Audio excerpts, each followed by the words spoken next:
नमस्कार, मी पंजाब डेक हवामान अभ्यासक मुक्काम पोस्ट गुगळी धामणगाव तालुका शिरूर जिल्हा परभणी.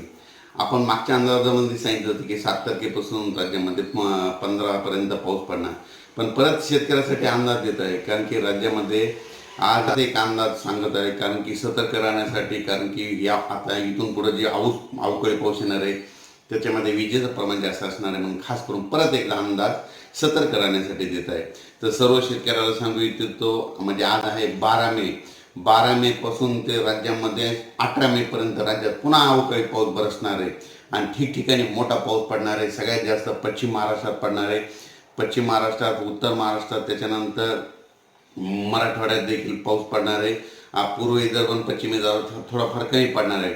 पण ह्या 3 विभागामध्ये जास्त पाऊस पडणार आहे. म्हणून खास करून आनंदाची बातमी तुम्हाला एक सांगू इच्छितो की या योगायोगानं काय झालं, मला शेतकऱ्याचे सातारा, सांगली, सोलापूर, कोल्हापूर, पुणे, नगर या शेतकऱ्याचे फोन आले की साहेब आमच्या ऊसाचं पाणी कमी पडलं, ऊस सुकत आहे, तर पाऊस असला तर त्याच्यामुळे खास करून त्यांच्यासाठी अंदाज आहे. कारण की ऊसावाल्या शेतकऱ्यासाठी खास करून ही आनंदाची बातमी आहे. कारण की 12 मे ते 18 मेच्या दरम्यान जवळपास पश्चिम महाराष्ट्रामध्ये चांगला, म्हणजे ऊसाचं 2 पाणी वाचतं असा पाऊस पडणार आहे.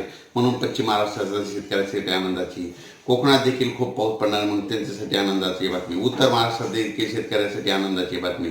कारण की ऊसासाठी पाणी कमी पडत आहे, त्यांच्यासाठी पाऊस हा चांगला त्यांना निर्णय पाऊस ठरणार आहे म्हणून हा अंदाज लक्षात येतात. आणि अवघ्या सांगू इच्छितो की उद्या 13 मेला एक मतदानाचा टप्पा आहे.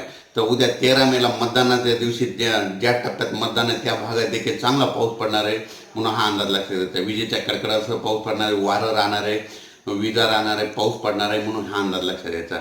परत राज्यातील